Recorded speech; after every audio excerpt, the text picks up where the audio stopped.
Film তো একটা পলিটিক্সের জায়গা, আর এফডিসি মানে একটা পলিটিক্সের জায়গা। যাকে খাওয়াইতে বলবেন তাহলে ভালো, আর খাওয়াইতে না পারলে সে খারাপ। তো এবার সিনেমা নিয়ে একটু শুনতে চাই, আসলে কাকে নিয়ে কি সিনেমা বানাচ্ছেন, গল্প কি আপনি নিজেই লিখেছেন কিনা? না, যে সিনেমাটা আমরা এখন বর্তমানে যে সিনেমাটা ঈদের পরে 14 তারিখ থেকে শুরু করতে চাই, ওটা হলো সিনেমার নাম তছনছ। বদিউল আলম খোকন স্যার পরিচালক, এবং আমার সাথে আছে ইয়াসমিন হক ববি ম্যাডাম। আর আমি আর বাংলাদেশের সকল শিল্পীই থাকবে, বিলিয়নের জায়গায় মিশা ভাই,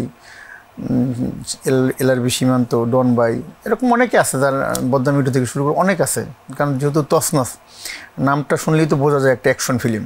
তো এই তছনছ এবার কার জীবন তছনছ করবে? না, এটা তো আরও প্রায় 4 মাস আগে আমি বড়সড় করে মহরত করছিলাম মগবাজারে অ্যাট দ্য টেবিলে। তো জীবনে একটা অকাঙ্ক্ষিত ঘটনা ঘটে গেছে বিধেই আসলে কাজটা শুরু করা হয় না। নাহলে 20 থেকে আরও 1 মাস আগে শিডিউল ছিল সবার, করতে পারি নাই। তবে ফাইনালি ইনশাল্লাহ আমরা 14 তারিখ আশা করি 14 তারিখের পরে শুটিং শুরু করবো ইনশাল্লাহ।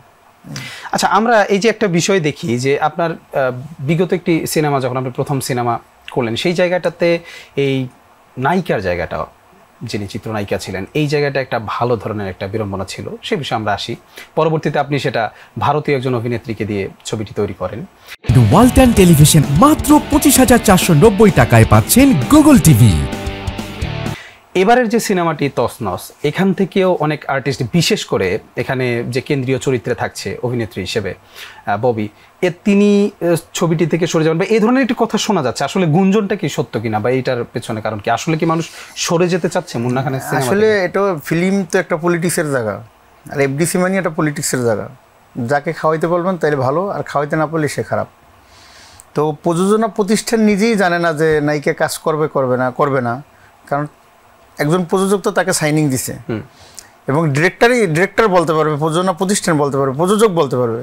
আর যেই সিনেমার প্রধান হিরো হিসেবে আমি কাজ করব, আমি প্রযোজকটা সাইডেই রাখলাম, তো সেটা তো আমিও তো জানি না। মানুষ তো বলবেই, মানুষ যদি এরকম কোনো ঘটনা ঘটে থাকে বা যদি এরকম ম্যাডাম বলে থাকে কাউরে, তো সেটা তো সবার প্রথম আমাকে বলবে, আমার ডিরেক্টরকে বলবে।